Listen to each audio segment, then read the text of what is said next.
네, 안녕하세요. 매일 아침 빠르게 만드는 미국 주식과 테슬라 소식 트라운 TV입니다. 일론이 약속을 잘 지키고 있습니다. 어떤 약속을 잘 지키고 있을까요? 8월 달에 했던 약속인데 좀 늦어지긴 했지만 지금 잘 진행이 되고 있어요. 이 점 알려드리도록 하겠고요. 사이버 트럭이 곧 쏟아질 것 같습니다. 안 그래도 가뜩이나 지금 잘 생산이 되고 있는데 더 쏟아질 수도 있다라는 확신이 드는 상황인데 어떠한 소식이 있었을까요? 이 점도 알려드리도록 하겠고요. 사이버 트럭의 자율주행도 곧 가능할 것 같습니다. 3대 지수 현황부터 간략히 살펴보고 가도록 할게요. 자, 오늘 러셀 2000은 0.3% 오를 때 나스닥과 다우가 많이 올랐어요. 대형주 위주로 올랐다라고 볼 수 있겠는데, 전주 금요일에 하락이 컸었습니다. 전주 금요일 프리마켓 때 발표되었던 8월 미국 비농업 신규 고용 수치가 예상치였던 16만 4천 명을 하회한 14만 2천 명이 나오면서 미국 증시가 흔들렸었어요. 대부분 1% 이상 하락을 했었고 나스닥은 무려 2.55%나 빠졌고 엔비디아를 비롯한 반도체 지수는 4.5%나 폭락을 보여주었습니다. 자, 전주 금요일에 마감이 안 좋았기 때문에 이번 주 첫날인 월요일장에 블랙 먼데이가 재연출될 수도 있다라는 우려가 있었어요. 장 초반 안 좋을 수도 있다라고 생각이 들었는데 일단 오늘 좋은 반등이 나왔습니다. 1%대 상승이면 잘 나왔다라고 볼 수 있겠죠. 일단 뭐 전문가들은 뭐 주말 동안에 호재가 나온 것은 아닌데 과매도 상황이 최근 일어났고 금리 인하에 대한 기대가 저가 매수에 나서게 한 것으로 보인다라고 평가를 하고 있는데요. 자, 오늘 장을 보면 거의 빠진 주식들이 없습니다. 대부분 상승으로 마감을 했고 특히 그간 최근 하락이 컸던 반도체 지수의 반등이 컸어요. 테슬라는 오늘 2.72% 상승을 보여줬는데요. 일단 지난주 금요일에 발표되었던 미국 고용보고서발 쇼크에서 좀 빠져나오는 모습입니다. 지난주 금요일에 충격이 컸던 건 4월달, 5월달, 6월달, 7월달 수치가 대폭 하향 조정이 되면서 미국 경기 침체 우려감이 더 들었기 때문이에요. 자, 하지만 8월달 수치는요 큰 반등이라고 생각해 볼 수 있습니다. 물론 예측치보다는 하회하는 수치가 나왔지만 전월이라고 볼 수 있는 이 8월 초에 발표된 7월달 수치가 11만 4천 건에서 8만 9천 건으로 하향이 조정되었거든요. 자, 그러니까 이 8만 9천 건보다 14만 2천 건으로 이렇게 껑충 뛰어오르면서 큰 반등이 있었다라고 볼 수 있겠죠. 전월 수치가 낮아진 만큼 굉장히 큰 반등이었다라고 볼 수 있겠습니다. 자, 그렇게 생각해 보면 미국 경기 그렇게 나쁘지 않다라고도 반등을 해볼 수 있겠죠. 그러한 점이 오늘 기술적 반등에 힘을 보탠 것으로 판단이 들고요. 자, 이 고용 수치를 보더라도 작년도 마찬가지입니다. 이렇게 들쑥날쑥해요. 이렇게 들어가는 구간도 있어요. 다만 이번 달에 발표되었던 이 8월 달 수치가 전월 대비 그래도 대폭 반등을 하면서 자, 이게 팩트인 것 같습니다. 9월 18일에 이제 금리 인하에 돌입을 할 미국이라고 볼 수 있겠는데 50bp 금리 인하 확률이 상당히 내려갔어요. 전주에는 41%였는데 50bp 인하 확률이 29%까지 떨어졌습니다. 자, 이 금리 인하 확률이 그러니까 B컷의 금리 인하 확률이 떨어졌다라는 건 미국 경기가 괜찮다라는 뜻이 되겠죠. 그러니까 금요일장 큰 폭의 하락이 있었습니다만 주가상으로 큰 폭의 하락이 있었습니다만 자, 이 50bp 인하 확률을 보면 전주 금요일에 발표되었던 고용보고서가 그렇게 나쁜 것은 아니었다라고 다시 한번 평가를 해볼 수 있는 거예요. 자, 아무튼 이번 주 월요일장 좋게 반등을 하면서 시작을 하면서 이번 주 장이 좀 기대가 되는 상황이 되었습니다. 이번 주에 가장 큰 매크로 지표 발표는 8월 CPI 지수가 되겠어요. 9월 11일에 발표가 됩니다. 자, 한국 시간 오후 9시 30분이 되겠어요. 그러니까 프리마켓 때 발표가 되는 거고요. 지금 이 CPI 예측치는 헤드라인 기준으로 2.6% 정도가 기대가 되고 있습니다. 전월 수치가 2.9%였어요. 이것보다도 완화되는 낮아지는 수치이니까 이 예측치만큼 나오면 주식시장에는 오히려 좋을 것 같습니다. 최근에 물가 같은 경우는 그래도 낮아지는 것이 주식시장에 좋은 모습으로 작용을 하고 있어요. 만약 이 예측치보다도 대폭 낮게 나온다라고 하면은 50bp 금리 인하 확률이 올라갈 수 있겠고요. 예측치에 준하거나 이것보다 높게 나오면 아직 물가가 뭐 높은 상황이니까 금리 인하를 급속도로 진행할 필요는 없겠죠. 자, 일단 뭐 나스닥 일봉 차트를 보면 슬로우 스토캐스틱을 보나 이 볼린저 밴드를 보나 일단은 기술적 반등권에 있는 상황입니다. 금주 CPI 지수가 예측치만큼 나오거나 예측치를 소폭 하회하는 모습이 나온다라고 하면은 그래도 나스닥 이번 주장 뭐 큰 폭의 하락이 나온다라기보다는 약간의 반등과 횡보가 이어질 수 있을 가능성이 높을 것 같아요. 테슬라는 금일 2.63% 상승한 216.27불로 마감을 했습니다. 자, 최근 주가의 모습은 나스닥보다 괜찮은 모습이에요. 계속해서 저점을 올리면서 우상향하는 듯한 패턴을 보여주고 있습니다. 자, 왜 그러냐면 10월 10일 로보택시 공개를 앞두고 계속해서 자율주행 FSD 관련 좋은 소식들이 쏟아지고 있어요. 자, 이러한 점이 테슬라 전체적인 펀더멘털을 올리고 있다라고 볼 수 있겠는데 사이버트럭용 비전 오토파크 기능이 어제 출시가 되었습니다. 자, 여기 보시면은 사이버트럭의 중앙 센터패시아, 그러니까 디스플레이 화면에 자, 이렇게 비전 오토파크 기능이 활성화가 된 모습을 우리가 확인해 볼 수 있는데, 자, 이런 식으로 주차장에 가면 사이버트럭이 주차 구역을 자동으로 찾습니다. 그래서 사람이 이쪽을 탭만 해주면은 사이버트럭이 자동으로 주차를 하는 거예요. 사이버트럭의 차체가 워낙 크고 뭐 주차가 어려울 수 있겠죠. 초보자들에겐 특히 어려울 것입니다. 근데 이거 자동 주차해 주니까 좋은 기능이라 볼 수 있겠죠. 실제로 홀마스 카달로그님이 자동 주차하는 기능을 이렇게 동영상으로 올려주었습니다. 보시면 휠이 자동으로 돌아가면서 지금 자동 주차 기능이 활성화되고 있는 모습 보이시죠? 지금 후진으로 주차장으로 지금 들어가고 있습니다.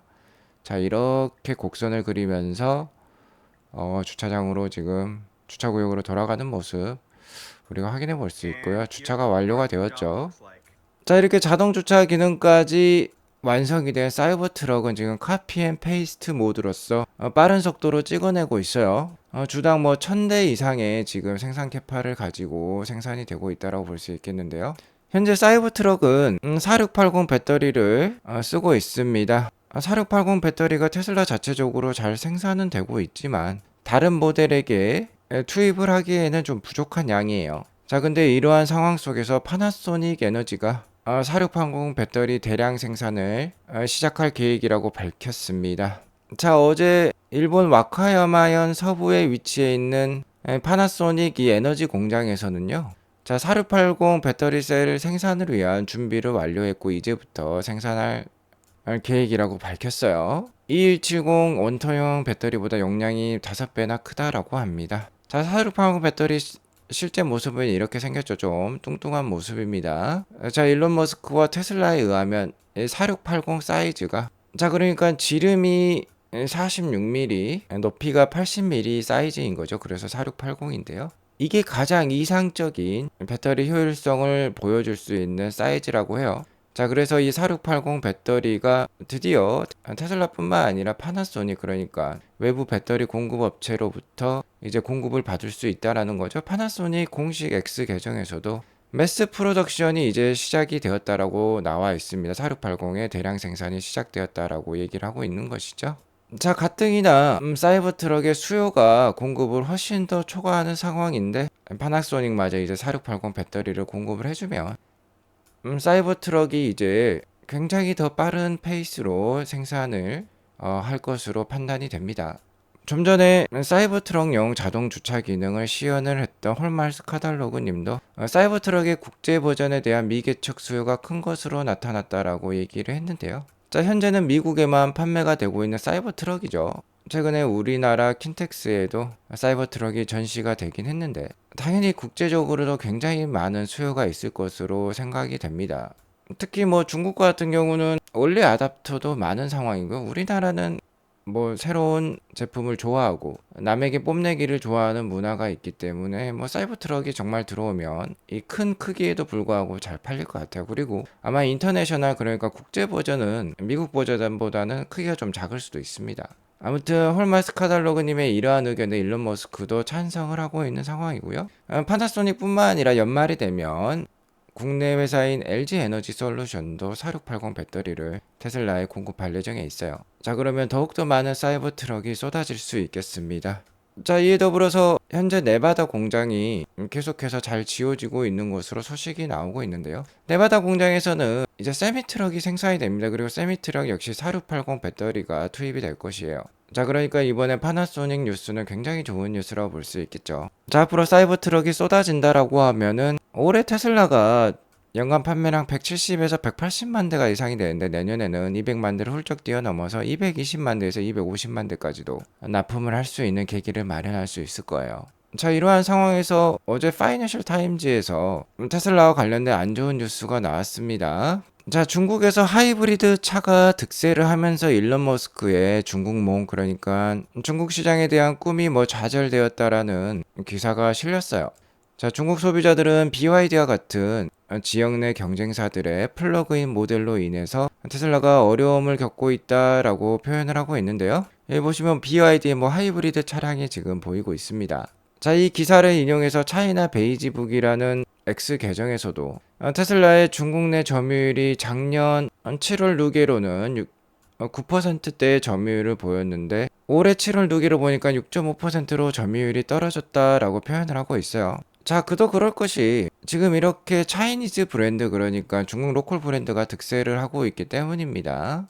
자, 중국 내 2024년 마켓 쉐어를 보면 중국 자국 브랜드의 점유율이 거의 60%까지도 올라왔어요. 테슬라 같은 외산 브랜드의 자리가 지금 좁아지고 있다라는 게 이 그래프에서 나오고 있는데요. 자, 이 기사에 일론 머스크가 전격적으로 반박을 하고 있습니다. 자, 일론 머스크의 표현도 읽어볼게요. Believing the news is silly. 자, 이 뉴스를 믿는 것은 바보나 하는 짓이다라고 표현을 하고 있습니다. Our Shanghai factory is running at max capacity. 자, 우리 중국 공장은 지금 최대 캐파시티로 돌아가고 있다. 그럼 최대 생산을 하고 있다라는 거죠. 그만큼 잘 팔리고 있다라는 겁니다. 최대 생산 규모는 1일 2,700대 생산이고요. 연간 기준으로는 95만 대 캐파인데 이를 뛰어넘는 지금 생산량을 보이고 있다라는 거예요. 잘 팔리고 있다라는 뜻이 되겠죠. 자, 실제로 테슬라의 연간 누계 판매량을 보면 중국 로컬 판매량을 보면 2024년 이 막대가 이 빨간색인데 전년이 2023년과 거의 비슷한 수준으로 가고 있어요. 생산량이다 판매량이 빠지는 게 없다라는 것입니다. 자, 그러면 테슬라는 그대로 자기 자리를 지키고 있는데 왜 외산 브랜드의 마켓쉐어가 이렇게 떨어지는 모습일까요? 자, 그 이유는 다른 외산 브랜드인 포드, GM, 폭스바겐과 같은 이거는 스텔란티스예요. 그러니까 다른 외국 자동차 업체들이 중국 내 강한 경쟁자들이 등장을 하면서 판매가 급격히 감소를 하고 있기 때문입니다. 미국계 회사인 GM과 같은 경우는 2020년에 연간 290만 대까지 팔았는데요. 2024년 들어서 180만 대까지도 줄어든 모습이에요. 여기 보시면 중국 브랜드는 이렇게 올라갔지만 자, 일본계 브랜드 떨어졌죠. 독일계 브랜드 떨어졌습니다. 미국계 브랜드 떨어졌고 코리안 그리고 프랑스 모두 다 급격히 하락하는 모습인데요. 테슬라만이 유독 자기 자리를 지키고 있습니다. 그 이유는 자, 나온 지 좀 오래된 모델이지만 테슬라 모델 Y와 모델 3가 중국 내 판매율 1등, 2등을 다투고 있기 때문이에요. 자, 그러니까 테슬라는 자기 자리를 유지하고 있는데 다른 외국계 기업들이 떨어지기 때문에 자, 이러한 모습이 나오고 있는 것입니다. 테슬라는 상대적으로 굉장히 선방하고 있고요.